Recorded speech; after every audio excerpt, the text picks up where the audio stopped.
బీహార్ తరహా కిరాతకాలు, బీహార్ తరహా హింసా రాజకీయాలు ఇవన్నీ కూడా గవర్నర్ గారి దృష్టికి తీసుకెళ్తామైంది. ఎన్నికలు ఒక పక్క జరుగుతుంటే ఎన్నికలు సంపూర్ణంగా పూర్తవకుండానే మధ్యాహ్నం నుంచి తెలుగుదేశం పార్టీ గూండాలు ఏ రకంగా ఇళ్లపై దాడులు చేయటం, ఇళ్లు తగలబెడతాం, ఇంట్లో ఫర్నిచర్ ధ్వంసం చేయటం, మనుషుల్ని కిరాతకంగా కొడతాం, ఇళ్లలోకి వెళ్లి ఆడవాళ్ళని హింసించటం, కార్లు ధ్వంసం చేయటం, కార్లు తగలబెడతాం, ఆస్తులు నాశనం చేయటం, భయభ్రాంతులకు గురి చేయటం.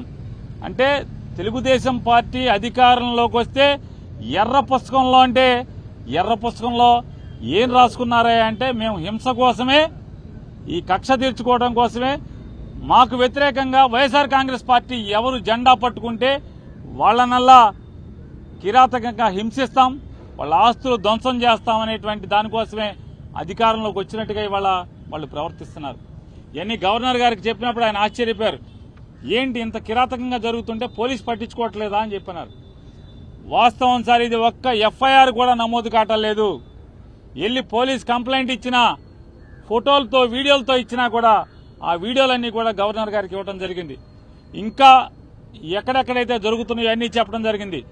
ఆఖరికి ఈరోజు మీతో మాట్లాడటానికి వచ్చే ముందు కూడా నూజివీడులో ఒక కౌన్సిలర్ని నడి బజారులో పట్టపగలు స్టాబింగ్ చేయడం జరిగింది. కత్తులతో వెంటపడి పొడవటం జరిగింది. పోలీసు సాక్ష్యంగా పోలీసులు ఆ పక్కన ఉన్నా కూడా పోలీసుల ముందే స్టాబింగ్ చేసిన, కత్తులతో పొడిచినా కూడా పోలీసులు ఆపిన పరిస్థితి లేదు. కనీసం కేసు పెట్టినటువంటి ఇంతవరకు కూడా దాఖలాలు కాలేదంటే గవర్నర్ గారు ఆశ్చర్యపోయి ఖచ్చితంగా నేను డీజీపీని పిలిపిస్తాను, ఇవన్నీ కూడా గట్టిగా విచారణ చేస్తాను మీరు అంటే మేము ఆయనకి వీడియోలతో సహా ఇవ్వడం జరిగింది, ఫోటోలతో సహా ఇవ్వడం జరిగింది. అవన్నీ కూడా ఆశ్చర్యపోయి అన్ని కూడా మేము ఫోన్లో కూడా కొన్ని చూపించాం, వీడియోలు ఎలా ఉన్నాయో.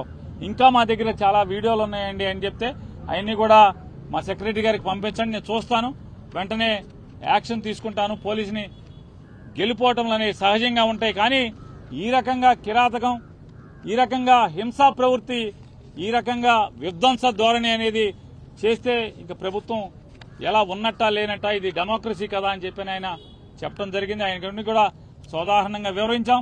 ఇంకా ఎక్కడెక్కడ సంఘటనలు జరుగుతున్నాయో, ఎక్కడెక్కడ అన్ని వీడియోల్ని, ఫోటోల్ని అన్ని ప్రతిదీ కూడా ఆయనకి పంపిస్తామని చెప్పాం.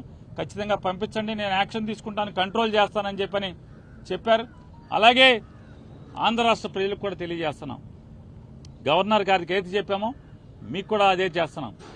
ఇవాళ అంటే 4వ తారీఖు మధ్యాహ్నం నుంచి ఏ రకంగా తెలుగుదేశం పార్టీ హింస ప్రవృత్తితో చెలరేగిపోతుందో, హింసను ఏ రకంగా ఈ ఆంధ్ర రాష్ట్రం మీద ప్రజ్వలింపజేస్తున్నారో, అంటే వాళ్ళు గెలిచింది ఈ రకంగా ధ్వంసకాండ కోసమా, ఈ రకంగా హింసాకాండ కోసమా? ఇవాళ ప్రజలు ఓటేసిందా చంద్రబాబు నాయుడు గారికి, కూటమికి అని చెప్పని మేము మీ ద్వారా, ప్రజల ద్వారా ఇవాళ తెలుగుదేశం పార్టీని, కూటమి నాయకుల్ని హెచ్చరిస్తున్నాం. ఈ రకంగా మీరు ప్రోత్సహిస్తే ఈ సంస్కృతిని, బీహార్ సంస్కృతిని ఆంధ్ర రాష్ట్రంలో కనుక మీరు బీజం నాటితే ఎల్లకాలం మీరేం ఉండరు కదా. అంటే ఈ రాష్ట్రానికి కొత్తగా ఏం సంస్కృతి తీసుకొస్తున్నారు మీరు?